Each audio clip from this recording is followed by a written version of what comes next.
వి gold trusted gold buyers తాకట్టులో ఉన్న బంగారాన్ని విడిపించి ఈ రోజు ఉన్న మార్కెట్ ధరకే కొనబడును. మరిన్ని వివరాలకు సంప్రదించండి 7771077720. నేను మొన్న రాజమండ్రిలో ఉన్న మెడికల్ కాలేజ్ దగ్గరికి వెళ్ళి ఆహా అని అందాం అనుకునేలోపు మా నోళ్ళు ఆహా ఇక్కడ అనకండి ఇంకో చోట తీసుకెళ్తామని మా నాయకులందరూ వెనకాలే ఉన్న వైఎస్ఆర్ కాంగ్రెస్ పార్టీ ఆఫీస్ దగ్గర తీసుకెళ్ళారు. నాకు అనిపించింది ఏంటంటే జగన్ గారు చెప్పినట్లు ఆహా అని అనాలనిపించలేదు. అక్కడికి వెళ్తే ఓహో ఏం కట్టారా బాబు అంటే ఎంత గొప్పగా కట్టారు. అంటే మెడికల్ కాలేజీలు కట్టలేదు కానీ మెడికల్ కాలేజ్ కట్టాలన్న శ్రద్ధ లేదు కానీ వీళ్ళు వెళ్ళి వాళ్ళ పార్టీ ఆఫీస్ కట్టుకోవడంలోనే శ్రద్ధ చూపించారు. అలాగే వీళ్ళు చెప్పినట్లుగా కాలేజీల నిర్మాణం చేస్తుంటే చాలా బాగుంది. కాలేజీల నిర్మాణం చేయలేదు కానీ చేసేమని చెప్పుకుంటూ ఇంకా మీడియా ముందుకు వచ్చి అబద్ధాలు ఆడడం అన్నది జీర్ణించుకోలేకపోతా ఉన్నాం. మాకు అనిపిస్తూ ఉందండి అంటే వైసీపీ వాళ్ళు మీ నాయకుడిని అలా వదిలేకండి బ్రదర్స్, ఆయన అలా వదిలేకండి రా బాబు, ఆయన అలా మాట్లాడనివ్వకండి. ఎందుకంటే ఆయన కాలేజీలో ఉన్న ప్రాంతాలు చెప్పి ఇవన్నీ కట్టేమని అంటా ఉంటే బహుశా ఆయన కట్టమని బాధ్యతలు ఇచ్చి ఉంటారు. క్షేత్రస్థాయిలోని అది ఎటైనా దారి మళ్లింపు అయిపోయిందా అన్నది ఒక అనుమానం వస్తూ ఉంది. మీరు కూడా వాస్తవాలు ప్రజలు తెలియాలి. 17 మెడికల్ కాలేజీలకు గాను 8,480 కోట్లతో నిర్మాణం పూర్తి చేయాలన్నది ఆనాడున్న వైఎస్ఆర్ కాంగ్రెస్ పార్టీ వారి యొక్క ఆలోచన. 17 మెడికల్ కాలేజీలకు గాను 8,480 కోట్లు. ఇందులో కేంద్రం ఒక వాటా 975 కోట్లు కేంద్ర ప్రభుత్వం వాటా ఇచ్చేశారు. అలాగే మెడికల్ కాలేజీలు నిర్మిస్తామని చెప్పి వాళ్ళు చేసిన అప్పు అంటే ఈ రాష్ట్రంలో మెడికల్ కాలేజీలు నిర్మిస్తామని చెప్పి వైఎస్ఆర్సీపీ ప్రభుత్వం చేసిన అప్పు 4,948 కోట్లు. మొత్తంగా వాళ్ళు ఖర్చు పెట్టింది 1,400 కోట్లు. అందులో మళ్ళీ 670 కోట్లు కాంట్రాక్టర్స్కి బకాయి పెట్టారు. అంటే మొత్తంగా మీరు చూసినట్లయితే సుమారు 5,000 కోట్లు అప్పు తెచ్చారు. కేంద్రం నుంచి 975 కోట్లు తెచ్చేసుకున్నారు. 1,400 కోట్లు పన్నులు చేసామన్నారు. ఆ 1,400 కోట్లు మరలా ఒక 700 కోట్లు కాంట్రాక్టర్లు బిల్స్ పెండింగ్ పెట్టి దిగిపోయారు. మీరు వాస్తవాలు చూసినట్లయితే సుమారు 5,500 కోట్లు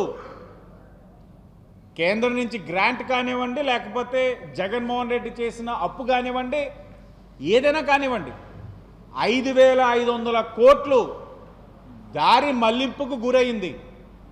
ఈ 5,500 కోట్లు ఎట్టిపోయినాయి? జగన్మోహన్ రెడ్డి ఆయన సమాధానం చెప్పాలి. మీరు అప్పు చేసింది దేనికోసం? మెడికల్ కాలేజీలు నిర్మిస్తానని చెప్పి మీరు అప్పు చేశారు 5,000 కోట్లు. ఆ డబ్బు ఎక్కడికి వెళ్ళింది? మీరు అప్పు చేసిన డబ్బు నిజంగా ఖర్చు పెట్టుంటే కాలేజీలు పూర్తయి ఉండాలి కదా. ఎలా ఉన్నాయి కాలేజీలు? కాబట్టి ఇది చెప్పాలి సమాధానం ఆయన.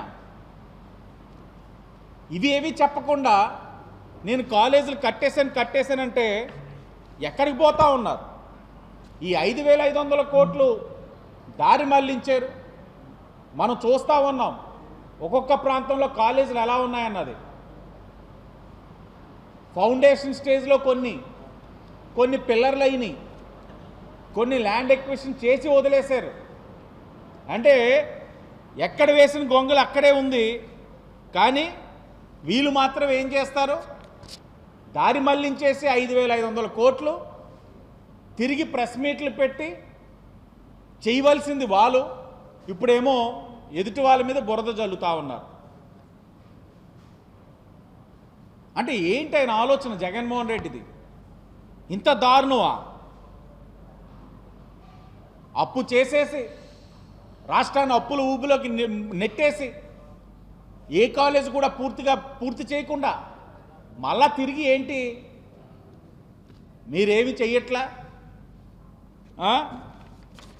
ఇప్పుడు చెయ్యాల్సింది మీరు చేయకుండా మమ్మల్ని అడిగితేలా? అది కాకుండా అంటే అసలు ఇక్కడ మన రాష్ట్రంలో ఈ కూటమి ప్రభుత్వానికి ప్రతిపక్ష పార్టీ అన్నది హోదా రాలేదనుకోండి వైసీపీ వాళ్ళకి. అలాంటి వైఎస్ఆర్ కాంగ్రెస్ పార్టీ ప్రజాస్వామ్యంలో ఉండే అర్హతే లేదు. ఆ వ్యక్తి కూడా జగన్మోహన్ రెడ్డి గారు ముఖ్యమంత్రి చేసేసాడు. ఆయన ఒక పీపీపీ మోడ్కి ప్రైవేటీకరణకి మధ్యన వ్యత్యాసం తెలియని వ్యక్తి 5 సంవత్సరాలు ముఖ్యమంత్రి చేసేసాడంటే మన దౌర్భాగ్యం. ప్రైవేటీకరణ అంటారు. అసలు పీపీపీ మోడ్లోని పబ్లిక్ ప్రైవేట్ పార్ట్నర్షిప్లో ప్రైవేటీకరణ అంశం ఎక్కడొస్తా ఉంది? దానికి దీనికి మధ్యన వ్యత్యాసం తెలీదా? వీళ్ళు ఎలా తయారయ్యారంటే వీళ్ళు కట్టల నష్టం కలిగించేశారు, కాలేజీల మీద అప్పు చేసేశారు, 5,000 కోట్లు అప్పు తెచ్చేశారు. అలాగని కాలేజీలు ఏది కూడా ప్రారంభించాల. ఇప్పుడు కూటమి వచ్చిన తర్వాత నువ్వు ఏం చేస్తున్నావు అని అడిగితే కూటమి ప్రభుత్వం కూడా ఈయనలాగే అప్పు చేయాలా? ఆ పరిస్థితులు ఉన్నాయి ఈ రాష్ట్రంలో. ఆర్థికంగా ఎన్ని సమస్యలు ఉన్నాయి ఈ రాష్ట్రంలో. ఇలాంటి పరిస్థితుల్లో ఆలోచించాలి మనకున్న అవకాశాలు ఏంటని.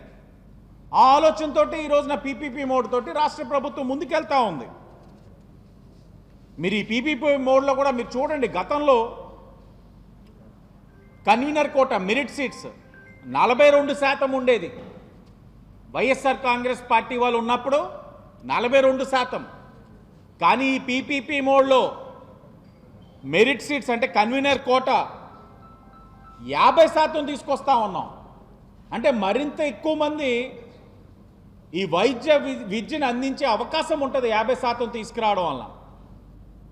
వారు వైద్య విద్యని నాశనం చేస్తే మనం దాన్ని ప్రోత్సాహం ఇచ్చే విధంగా కూటమి ప్రభుత్వం ఆలోచనలు ఉంటా ఉన్నాయి.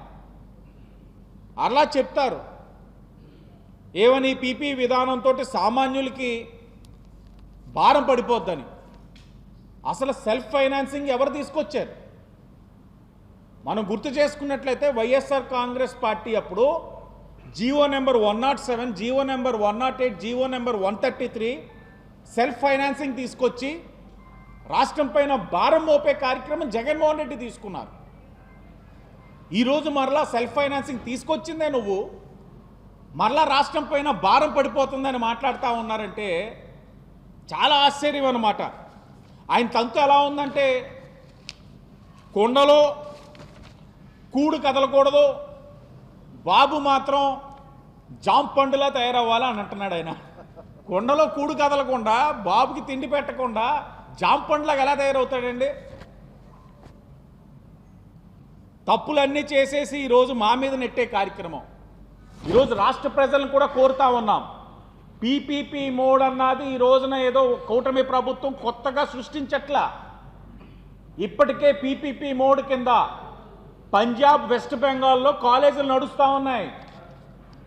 దాంతోపాటు ఇదే పీపీపీ మోడ్ కింద గుజరాత్లో 9 కాలేజీలు, కర్ణాటకలో 5 కాలేజీలు, మహారాష్ట్రలో 11 కాలేజీలు, రాజస్థాన్లో 2 కాలేజీలు కూడా పీపీపీ మోడ్ కింద నడవడానికి పర్మిషన్స్ పొంది రెడీగా ఉన్నారు.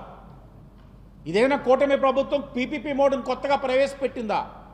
అభివృద్ధి కలిగిన రాష్ట్రాల్లో వాళ్ళు అనుసరిస్తున్న విధానాలు చూసి అక్కడ స్టూడెంట్స్కి ఏ విధంగా నష్టం కలగకుండా కాలేజ్ ఒక బెటర్ ఇంట్రెస్ట్లోని స్టూడెంట్స్ ఒక బెటర్ ఇంట్రెస్ట్ని దృష్టిలో పెట్టుకొని అక్కడ బెస్ట్ ప్రాక్టీసెస్ని ఈరోజు రాష్ట్రంలోనే అమలు చేసే కార్యక్రమం కూటమి తీసుకుంది. కానీ పీపీపీ మోడ్ని మనం ఏం సృష్టించలేదు.